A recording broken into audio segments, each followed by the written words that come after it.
Assalamualaikum warahmatullahi wabarakatuh. Halo Sobat Cuan, apa kabar? Semoga sehat selalu dan banyak rezeki.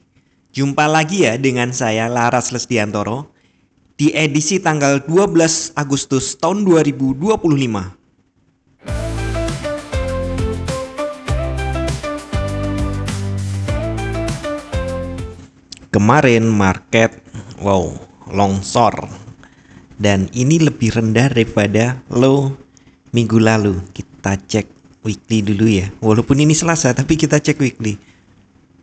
Nah, ini weekly. Kita lihat ya di weekly low-nya lebih rendah daripada low minggu lalu, padahal opennya jauh di atas open sebelumnya. Artinya ini adalah anomali down. Kemungkinan bakal lanjut ini. Oke, kita lihat daily sekarang. Nah, di daily terlihat ya. Hari Jumat ada spinning top. Kondisi memang sudah netral, dekat di atas, tapi langsung dikonfirmasi dengan impulsif bear. Dan biasa kalau ada impulsif bear ini akan ada koreksi dulu. Nah, ini pagi ini udah koreksi nih. Kita lihat ke 4 jam supaya lebih jelas. Nah, di 4 jam seperti itu ya. Nah, di 4 jam terlihat ya kemarin turun melulu. Ya, untuk time frame lebih kecil memang ada naik turunnya, tapi di 4 jam masih kelihatan turun melulu. Kita lihat di sini. Kita tarik gitu ya. Jadi ini bukan dari high-nya minggu. Jadi kita tarik dari high-nya ini. 1, 2, 3, 4, 5, 6. Turun melulu. Nah, ini sementara koreksinya baru sampai di 23,6% atau 3.355,278. Ya, koma inilah. Nah, kita lihat ini masih uptrend normal. Dan sebelum kita lanjut teknikalnya, kita cek dulu untuk fundamental hari ini. Ada beberapa berita penting. Jam 19.30 ada inflation rate year on year. Ini termasuk yang paling ditunggu ya. Diperkirakan tingkat inflasi naik tipis dari 2,7% menjadi 2,8%. Kemudian core inflation rate, inflasi barang inti ya, itu diperkirakan naik dari 0,2% menjadi 0,3%. Kemudian ada Consumer Price Index bulan Juli diperkirakan naik tipis dari 322,56 menjadi 323,17. Ini semuanya buruk untuk ekonomi nih. Ada inflation rate month on month diperkirakan turun. Nah, ini justru baik untuk ekonomi yang antar bulan. Dari 0,3% menjadi 0,2%. Untuk CPI S.E bulan Juli diperkirakan naik tipis dari 321,5 menjadi 322,1. Core inflation rate year on year diperkirakan naik dari 2,9% menjadi 3%. Tipis-tipis saja ya, tapi secara keseluruhan ini buruk untuk ekonomi nih. Bad for USD. Dan biasanya akan bagus untuk emas. Jadi sekali lagi untuk sementara ada koreksi di sini. Untuk resisten satunya saya ambil ini ya. Ada di 65. Resisten 2 ada ini di 80-an ya. 83 kalau di sini.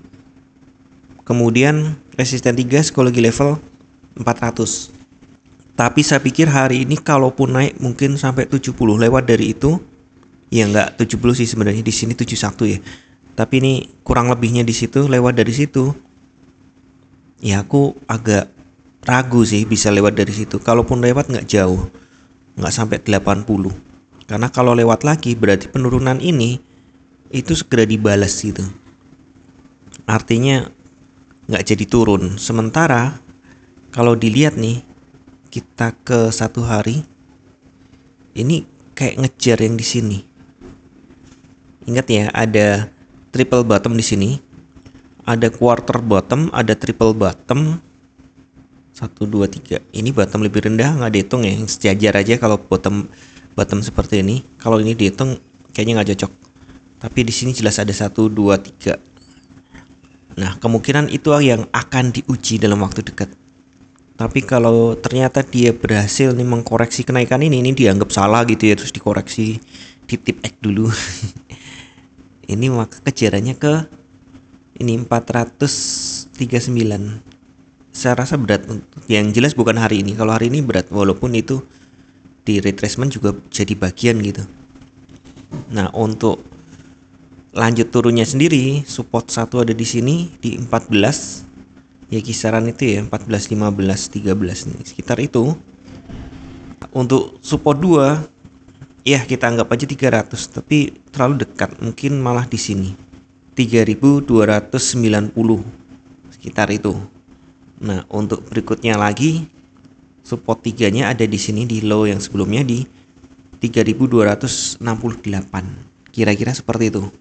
Secara umum jangka panjang memang masih uptrend, tapi hati-hati sepertinya midtrendnya dibengkokkan jadi bearish.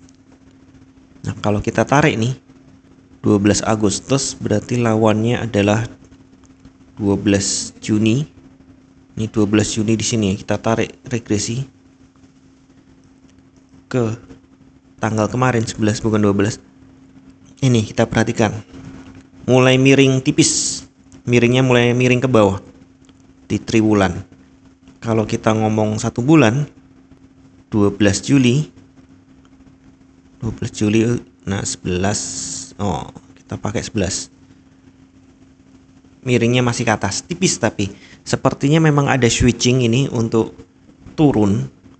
Tapi ya kalau Anda trading seperti biasa, trading intraday, ya cukup perhatikan support resisten tadi, dan Anda bisa buat support resisten baru ya di pergerakan-pergerakannya. Kita buat nih 1 jam. Nah, ini kan sebenarnya resisten nih 58 karena sepertinya berat dilewati. Nah, kalau ada di harga antara itu sampai sini ya 65 ya. Antara itu kemudian ada stokastik maupun RSI yang sudah overbought, Anda bisa mulai sell. Targetnya sini 42. Limitnya sini. SL-nya di sini 75. Kira-kira seperti itu. Hanya saja yang Anda mungkin nggak terbiasa nih, sebagian besar yang nonton saya kebiasa pendek-pendek gitu. Nggak apa-apa. Profit lepas gitu ya.